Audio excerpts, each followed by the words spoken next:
WQEE 99.1 FM The Key, home of Southern sports and talk. Noonan, Sharpsburg, Franklin. Are you looking for guidance and direction? Stop on by the House of Light Tuesdays from 12 to 3 and have tea and tarot with Christy. The House of Light is located at 29 Jackson Street in Noonan, Georgia. Call 470-414-6711 for more information. The House of Light brings clarity to your soul, offering a safe space for healing through our compassionate practitioners, services, classes, and wisdom, plus the tools to support you in our retail space. The views and opinions of this show and program are not the views and opinions of this station, its management, or its clientele.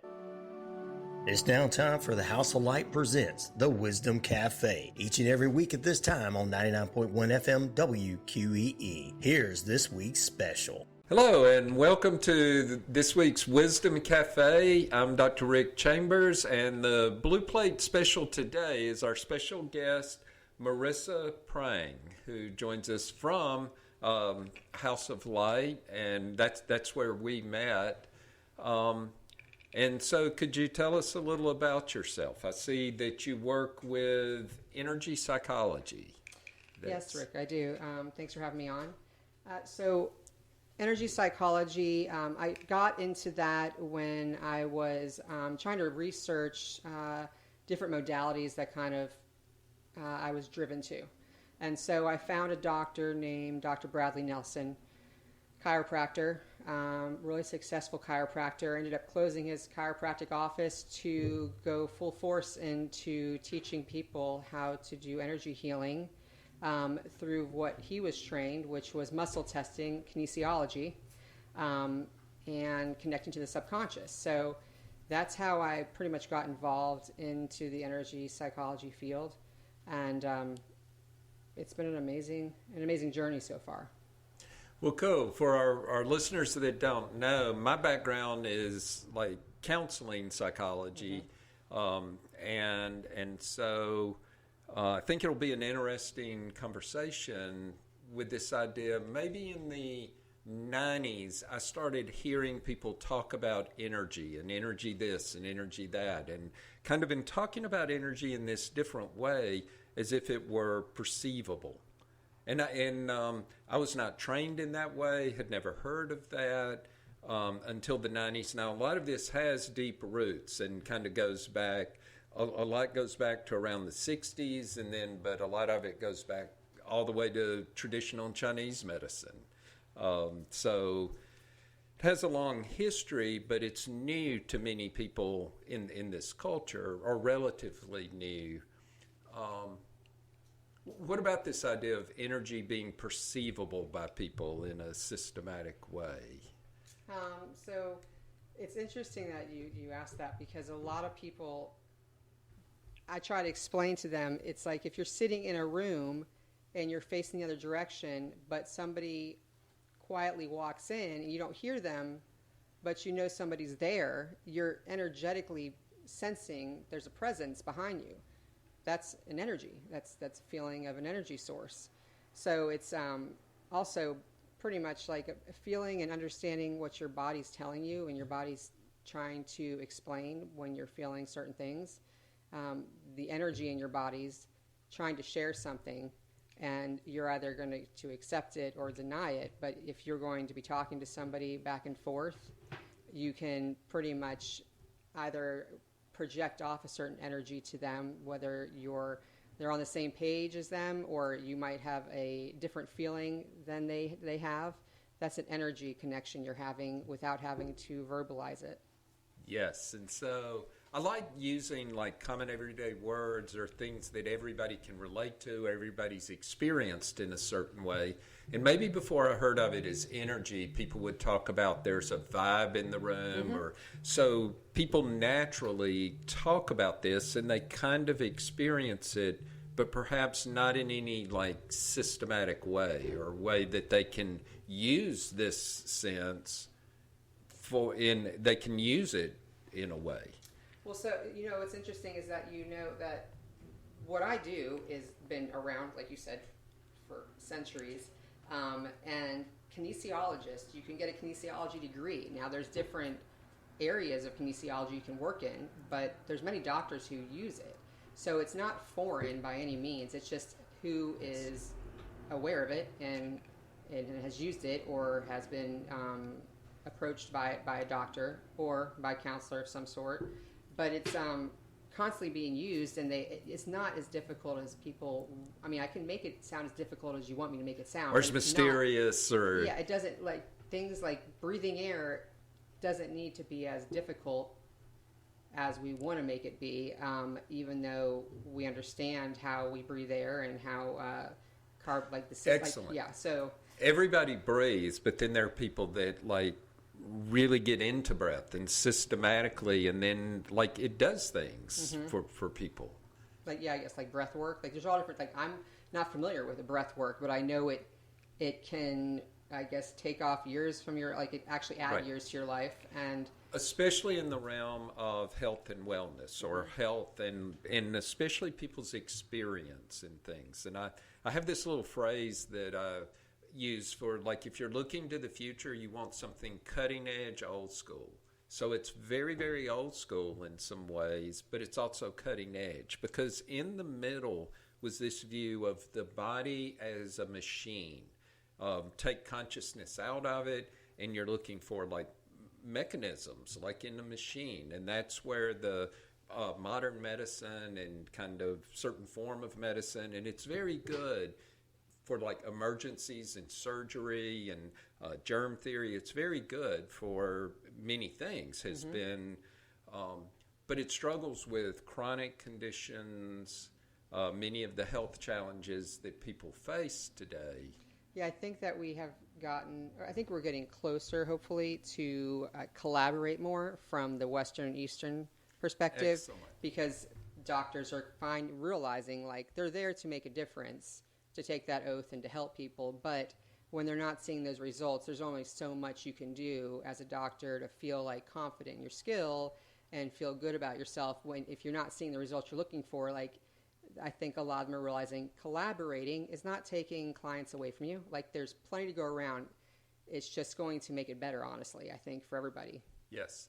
Over the last 30 years, I've watched this trend, or this change from it being regular medicine and alternative medicine, and you had to choose between them. And what I'm really loving is the idea of no longer is it this or that, it's how can they work together. And then people changing how they experience their own body. Like there's the mental part, the physical part, the emotional part, and I think that's the part we're going to focus on today.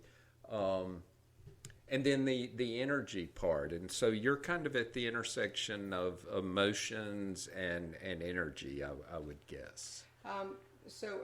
Yes, it's emotions, but it's also, some of it's physical. But emotions. So the physical body, physical, emotions, energy. Yes. So, but you know what's interesting is that we don't, I think, and I said this on the last time I was on the air, that we don't take to heart how amazing the mechanics of our body is. Like the hardware that was created in us, like it is godlike in so many ways. Like he created us in his own image. So it's like we are able to heal ourselves in so many ways, but we are conformed to not being able to process that. So it's like if we were brought in and taught that way, I think, or exposed to that, excellent. Then a lot of things could change for the better. Yes.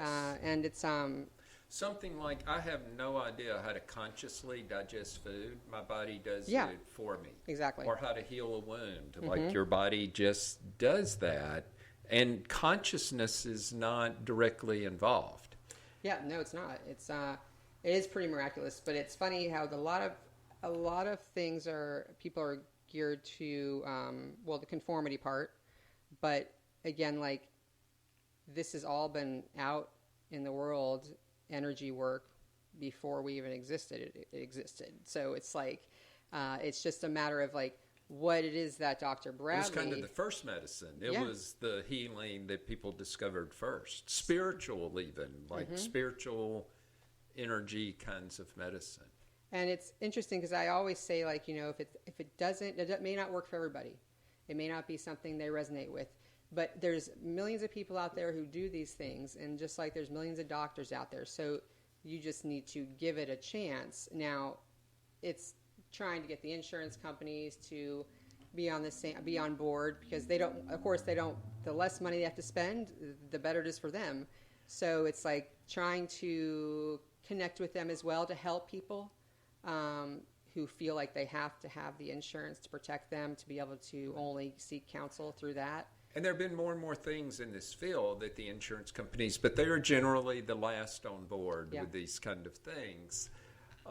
So with emotions, from a counseling point of view, if somebody describes like a physical symptom, we'll kind of see if there's an emotional like connection, but physical is physical and mental is mental, and there's kind of a line between the two. And then in the emotional, we'll dig into like, why are you feeling this? What's the history of this? And so it's this very like slow, deliberate process, and perhaps even pushing the person deeper into the emotions, whereas I think you have a very different way of. Yeah, so what I do, and I've already experienced, I've been to counselors before for myself, and everybody resonates different with everybody. So there's a different counselor for everybody and different people, I guess. I agree 100%. Yeah. So the ones that even my way of doing counseling isn't right for everyone. Like course. Even within the field, there are people that are resonating, which there's one of those energy words again, that and it's trusting that people will like find the person that they resonate with. But that's really up to the person. And it's hard because you don't have that option. I mean, you have like, you can get a trial session. And error is the only. But there's so many people that will not go and get the help because one, either we're lazy, or two, we're scared, or three, we don't want to spend our copay or to take our time off from work to go do it. So then we suffer. We cause ourselves to suffer, whether it's from a psychology point or just a medical for a illness of some sort. But, and I think often even from a hopeless point that they don't think or they don't realize how much certain techniques could help, or they just don't believe anything could help. Exactly. Well, this is so, and what I do, I mean, I see a doctor for myself because I have some of my own conditions and I still take synthetic medicines that eventually I will get myself off of. So I believe in what doctors can do, but I have experienced many things in my life that have led me to the holistic route, finding actual evidence that it helps me. And through that, working on people, seeing the evidence, it's like, it's amazing. Like it's something I can never seen myself in the past doing, but here I am now today. I've grown and I've been able to, now I'm able to share this knowledge with people. So the goal is to help people, teach them how to do this, because we all have the ability to heal ourselves in so many ways. It's just a matter of us getting out of our head and shutting down our ego to dismiss it or shut down other people's opinions, not taking everybody's opinion and making it your own opinion. I think we do a lot of that. So what technique do you have when you say like getting out of our head? Where else can you go, or how do you work around being in your head? And so when I like one, reading, like I do a lot of reading, but if you're going to, like, when I work with somebody, like, I can listen to you a little bit about what you're physically feeling, emotionally feeling, but the rest of that's going to be shut down because it's not going to matter after I start connecting with what I feel is the most important part, which is the subconscious part of you. That's the part that a lot of us can actually, some of us can hear and pay attention to, because there is two parts to us, and I think a lot of us ignore it, causing the other part of us to suffer, because it doesn't have a voice for itself in a way, but it does have a voice for itself if you know how to pay attention to it, which is the part I connect to because it knows all about you. It wants the best for you. So versus verbalizing all your pain and regurgitating it to me, which is fine because I can listen, but we're going to get down to the nitty gritty and get to parts where you've stored it for many years and weren't even aware it was there. Right. So we were talking about the physical, mental, emotional. there was this new part that was added, the ego, which was kind of discovered by psychology at the same time as it discovered there's an unconscious about 120 years ago. So subconscious, unconscious. There was this realization there are things going on in your experience you may not be consciously aware of. And so I think that's kind of the interest, entrance and kind of commonality.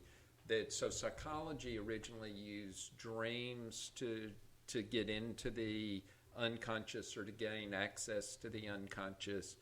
But I believe your technique is a different way of gaining access to the unconscious. Yeah, it's it's a well-known, like the muscle testing kinesiology it's the same. I mean, your acupunctures are really well known, they're accepted. It's the same. It's a form of energy healing. All these are identical, but they're just doing it in a different format and it's using a different technique. So mine is just muscle testing the body. So I would either work on you, like if you went to a chiropractor, you would have a muscle testing done where you were trying to see if you're allergic to something. They would have you hold that item in your hand, and they would try to put pressure on your arm, and your arm would either loosen or get tighter. And that's your subconscious communicating back saying yes or no. That's the only way it can talk. And so that's how, and so for me, I can do that, or I can work proxy, which is doing it from a distance on myself, because scientifically shows that energy has no distance. You can't see what you're breathing out of your mouth, but you're breathing and you know you're alive. So it's there. Same thing as energy. Yes. It's but yes, so So, and I think to have a coherent conversation for us to like kind of say who we are, how we're working, in a way you have to be in your head and ego to have a certain kind of conversation. But I think we're going to try something today that's a little hard of kind of, can we actually shift gears as we're talking to kind of try to bypass the ego a little bit, even like on air? Oh yeah, absolutely. So today. I was are you interested in having me try this on you today? Yes. Okay. So what we're going to do is I'm actually going to be working on Dr. Rick, and I have, if you can imagine, a list of emotions in front of you. I am going to be asking Dr. Rick's subconscious through muscle testing if he has trapped emotions. And I'm going to be getting a yes or no. So just follow with me through this process and try to bear with us on this. And we're going to see what we're going to get out of this. So I've connected with Dr. Rick, and I kind of just say a small prayer, because I like to say it's not just it's me, but I like to give it to God, source that is the overall connection here. And I'm just going to ask, does Dr. Rick have a trapped emotion that we can release? And I'm going to ask, does Dr. Rick have a trapped emotion we can release? Yes. So I have two columns. Both columns have emotions, and then you have your organs that attach to all these emotions. Is this coming from column A? Yes. Is this going to be in an odd row? Yes. Is this attached to Dr. Rick's heart organ? No. Is it attached to his small intestines? Yes. So we have gathered that there's something going off the small intestines, and it's coming from an emotional column that is in column A. So let's see what the emotion is. Is this abandonment? No. Is this betrayal? No. Is this forlorn? Nope. Is it lost? So lost is what's coming up. So now I'm going to ask, is this Dr. Rick's own trapped emotion? No. So that means that it has nothing to do with him. It's something that he's picked up somewhere from somebody. And so let's see who it's coming from. Is this coming from a family member? Yes. Is this coming from a parental figure? Yes. Is this coming from a female? No. Is it coming from a male? Yes. Is this coming from Dr. Rick's father? Yes. Is this his father's own trapped emotion? No. So that means that we're going generation-wise. Now, is your father still around? He passed in 2019. Okay. So even though we pass on, which is a totally different area to talk about, it's an energy source. We become an energy when we leave the body, and the soul kind of carries on, but we carry on the emotions that we had. once we leave our body. And so whether we believe in reincarnation or not, like you're able to release these emotions from these energy sources. So whatever is coming from Dr. Rick, we're going to see how many generations back this is going. Is this going 1 to 10 generations? No, 10 to 20 generations, 18 generations, 19. So this is going back 19 generations. And this is all stemming from somebody else that has nothing to do with Dr. Rick, but is in his family gene line. And I'm going to ask, is there anything that we need to know about this? No. And can I go ahead and release it? Yes. So I'm just going to work on my main meridian, which is my forehead, the center part of my forehead, back to the base of my skull, where acupuncturists will work on all the meridians in the body. And I'm just going to swipe. I'm just going to swipe, and I'm just going to say, I ask you to release this trapped emotion of loss from Dr. Rick, from anybody in his family line, anybody in all the past generations, from the beginning of time to this current moment in time. And then I'm going to ask the question, did we release this trapped emotion of loss from Dr. Rick? Yes. So the next question is let's ask you, do you have anything that you deal with, any tics, anything that you'd like to address that bother you in general from day to day that you deal with on your own? You mean physically, emotionally? Physically, emotionally. Whether it's working with your hands, whether it's, you get anxiety, Okay, yeah, we were talking about, like some of this, there was a previous conversation in a discussion group at the House of Light, yeah. And I just mentioned that I have this kind of odd quirk that anytime I have to work with my hands in any way, as simple as I can get anxiety, like if we have people over and I have to pour somebody else's drink. Okay. I'll go like, am I going to spill it or something like that? Everything from that to that there's a feeling of dread and a reluctance to like do anything with my hands. And you found that like very interesting. Yes, because it's stemming from something. So let's focus on Dr. Rick's hands. Let's ask this question. Does Dr. Rick have a trapped emotion causing him to have anxiety with using his hands? So I'm going to ask the question. I ask that, and then is it a yes or no? Yes. Is this coming from...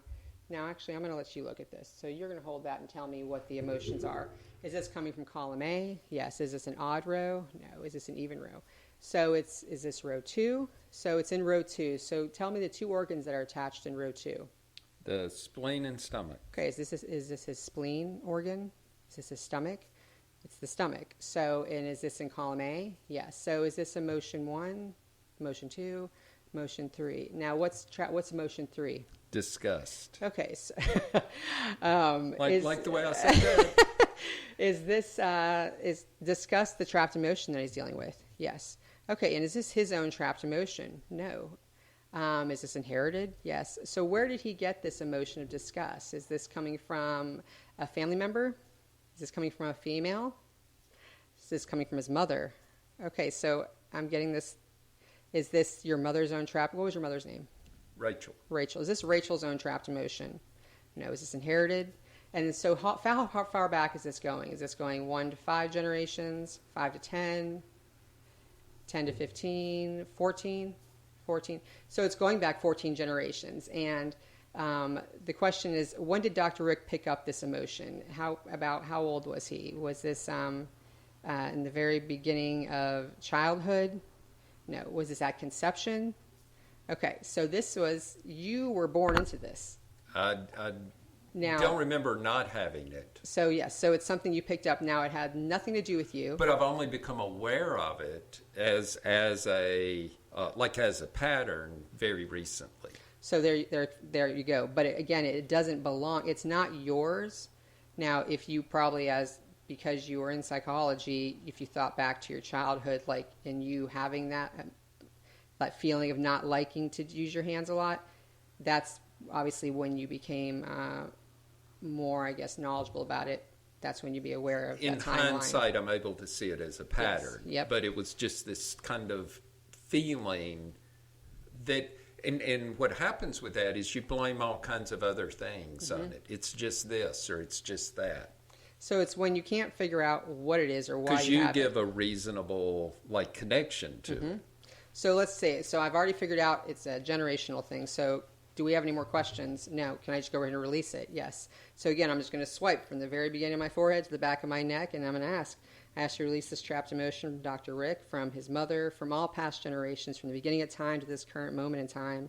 And since it's a generational thing or inherited, I would do like 10 swipes because it's more like deep. And if it's not, it's just like 3 swipes of your energy field.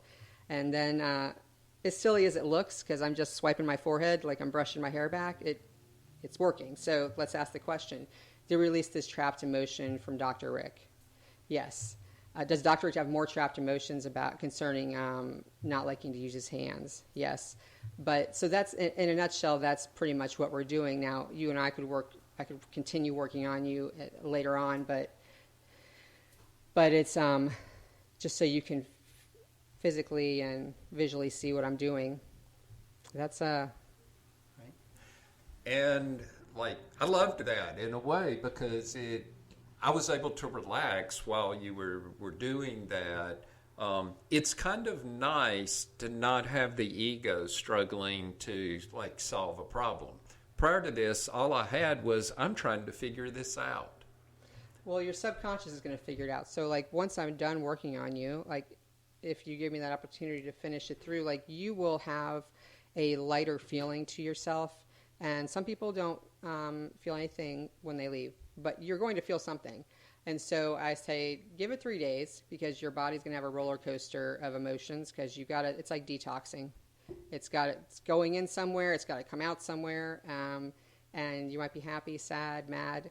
So after that's done, then those emotions are completely gone. And so then it just depends on how many sessions somebody would need.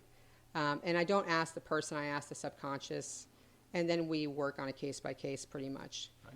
Wonder if our listeners could even hear, as we went from trying to have this conversation to you doing your process, things became much more automatic, it's kind of like you took control and just did what you do.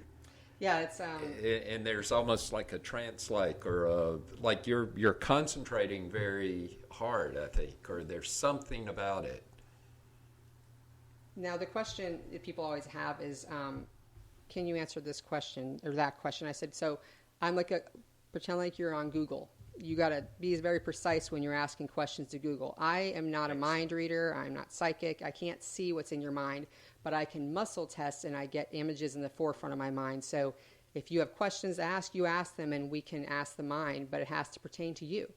And that's pretty much it. Right.